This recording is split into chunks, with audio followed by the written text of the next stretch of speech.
There's a subsidy for busing too, but it's a lot less.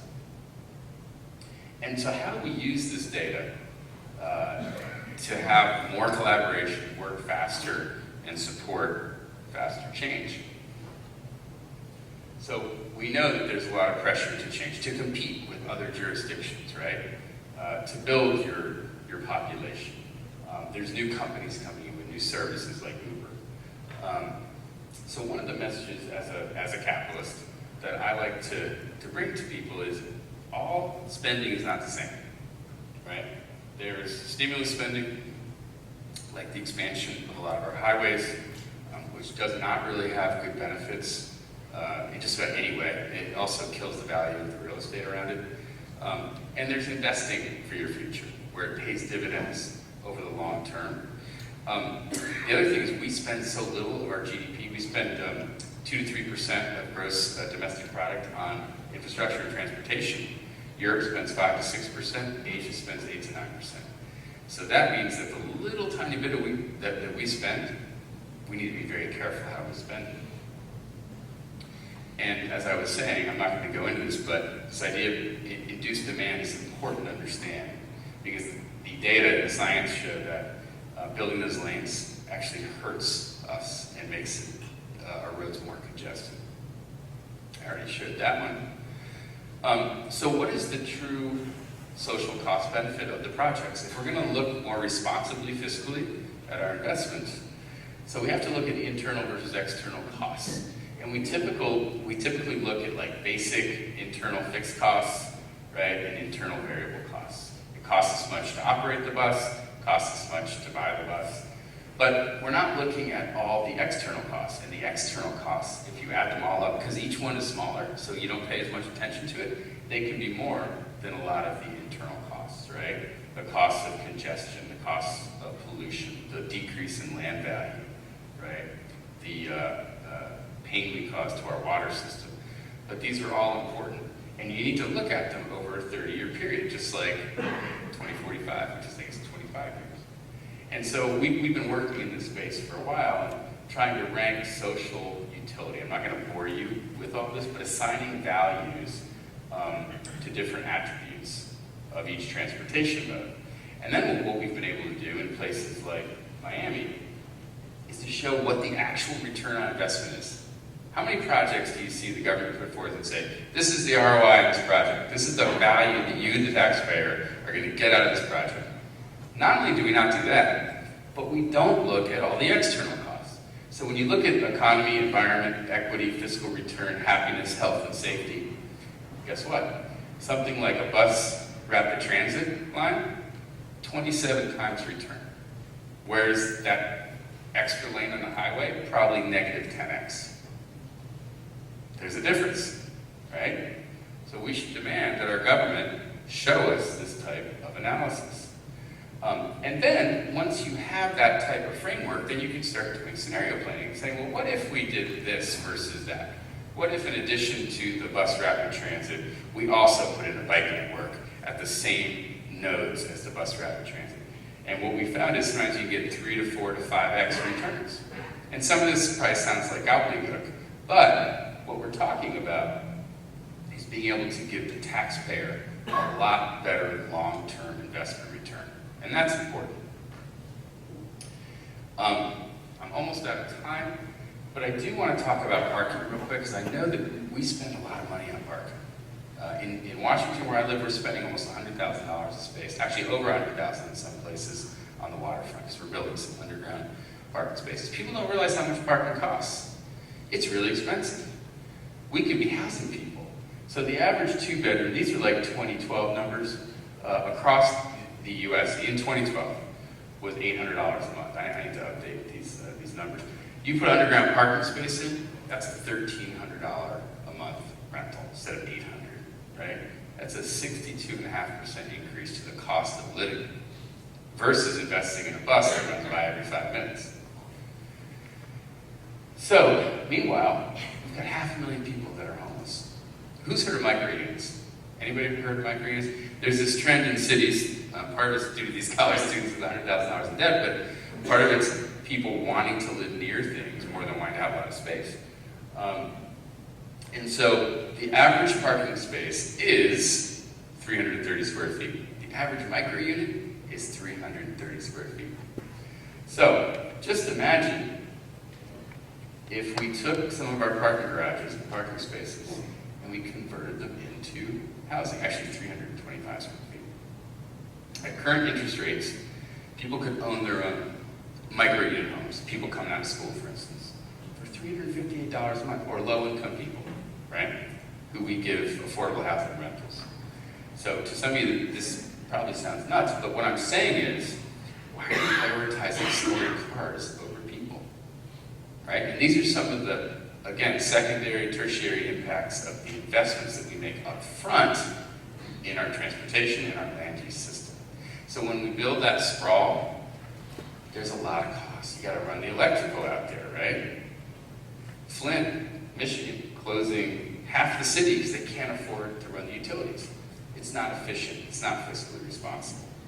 And personally, as a fiscal conservative, I embrace high return investments. I don't care how much it costs, as long as there's a high return. Because people ask me all the time, well, how much is too much to spend on a bus system or a tram system? And I say, I don't care how much it costs. And they say, well, that's completely irresponsible. And I said, no, let's measure the ROI. And let's see what the impact is. And then once we measure the ROI, let's look at the fully loaded social cost benefit over 30 years. Phoenix, not exactly a liberal place or a purple place, they made the initial investment in a light rail line from the airport. And it was very controversial. They did a great job with it. And they have seen incredible investments to the point where people voted to tax themselves to the tune of actually $31.2 billion to build out a citywide network. Why? Because the ROI is like $150 billion. So who cares if it costs $30 billion? If you're going to see that kind of return, and now they're seeing even more development and more investment, right? So there's real impacts from investing versus spending. You know, I could keep going, but I feel like that's sort of a strong point to end on, unless you want me to keep going through. Yeah, go. Okay. So let's talk real quick about some of the cool shiny objects. And I'm into technology. I also do venture capital. Very excited about autonomous vehicles. These are all the trends that are coming right now, are happening. Shared electric, autonomous, active scooters, bikes, co-creation between government and private sector, and then big data. There's a lot of other things happening in the background that are going to change the way people move, change the costs of it, change our cost of living. The fact that we will be living off of energy produced by the sun and wind instead of oil is going to be a big thing. You guys are doing a great job of that here, actually. Everything's going to electric. The car companies have already built this into their plans, and they're building them into their factories, as well as buses and bikes and so on and so forth. Something that's both sort of good and bad is we've been really fixated on getting stuff brought to us. It can be more efficient, but there are also other impacts. As we know, a lot of downtowns have been hit hard by this, and so it's going to be really important to be competitive for stores to be doing something unique, experiential, versus just selling the same stuff that's on Amazon. We're seeing a lot of investment in autonomous vehicles. I happen to think this is really interesting. Instead of focusing on moving people around, bringing people stuff in very small format vehicles that can ride on the regular road network. With autonomy, we're not there yet. We're not there yet, I can tell you. I have a Tesla, and the autonomy is terrible. It's not really autonomy. It's really advanced cruise control. But we are getting there. We are getting there, and the technology is getting better and better and better faster. But it's not going to solve all of our quality of life and land use problems. It's just another technology, another mode. There's a lot of things that are coming that look a lot like things that came before. Basically, there's nothing new. How many people have taken Uber or Lyft? Uber and Lyft have spent the last 10 years saying they're nothing like the taxi. We were invested in Lyft. Well, Well, let me tell you something.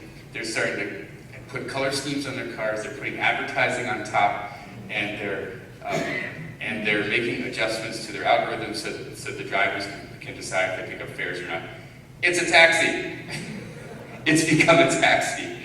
So same with scooters. We had scooters 100 years ago, we have scooters again.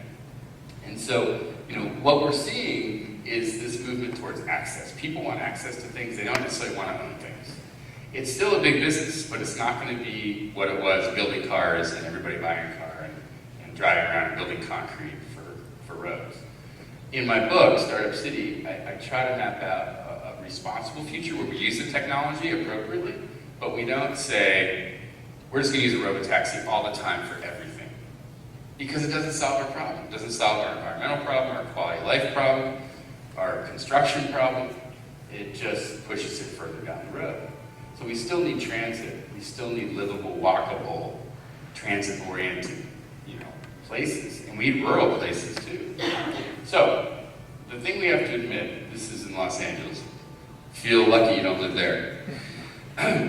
This doesn't work. You can build more and more and more and more lanes, and you'll have the same problem, but it'll just be worse. So, we have to admit that it's bad, bad, and bad. Really bad economically also. There's so many technological trends that I'm not even going to talk about any of them. But what I will say is they're both very exciting and in some sense uninteresting. They're not going to solve our basic problem. So the autonomous vehicle, as much as I love it because of safety, and I want people to get out of driving vehicles, I want my kids to be able to walk to school and not be worried about getting hit by a car. This is just what one means to the cities and towns and regions that we want. We really need public and private to work together to be more socially conscious and fiscally responsible. And when they are, this is the private sector and public sector came together and built Clyde Warren Park over a freeway in Dallas, one of the most polluted, nasty places in Dallas. Nobody wanted to live there. When they turned it into that, it became the most valuable real estate in Dallas. Everybody wanted to live there. That tells you something, right? Public and private work together, and that costs $100 million. It's not that much when you look at the impact on the real estate values. And if you think like change is not going to happen that quickly, it's happening quickly. This is from the Industrial Revolution, not the information age. But this is 1900. There's only one car. It's all horse and buggy. And in 1913, it's all cars. There's no horses. So that's how fast things will change. And we want your region to be competitive. And it's going to be tough. You guys have already gone through a number of transitions over the years that have been tough. People are probably going to work less, right? They're probably going to work from home more. There will probably be fewer factories. There's going to be more 3D printing. The world's going to change. And so what are the things that are going to future-proof your community, make it a place that if people are working 20 hours a week, maybe making a lot more per hour, maybe working out of the house, spending more time in their community, bartering for food with their neighbors, things will be different. Are they going to want to live in that dark place I had up on the left, or the nice, green, beautiful, walkable place on the right? What we do know is there's going to be a ton of change, right? And this is the Kubler-Ross model for change management. It's basically built around death of people that we love, or change, death of the things that we take for granted. But once we start to experiment, make better decisions, we can create a better life for ourselves. This is a picture of my daughter, the first pair of shoes that we got her. But when you look at the United States, we are the richest country in the world. But we're 18th happiest according to the happiness index. So GDP, number one. GDP, social support, health and life expectancy, freedom to make life choices, generosity, perception of corruption, everything else, we're not so high. So we can do better. And when you think about transportation or mobility, as we are now calling it, or connectivity, is it a privilege or a right?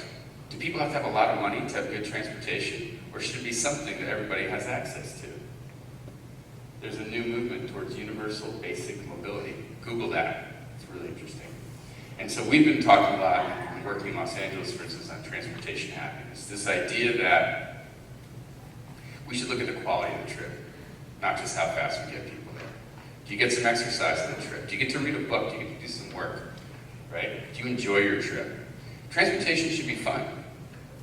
And by the way, not everybody wants to live in a big city. In fact, you look at the happiest places in the US, almost none of them are big cities. They're places like this, but they have very livable, walkable, high quality of life environments. Charlottesville, number 3, my hometown. And the good news and the bad news is we have to do this. We don't have a choice. The stuff that I'm talking about is not optional. Yes, it would be much better for our pocketbooks. Yes, we'd be happier. All those things. But if we don't, our kids aren't going to have a place to live. Thanks for listening.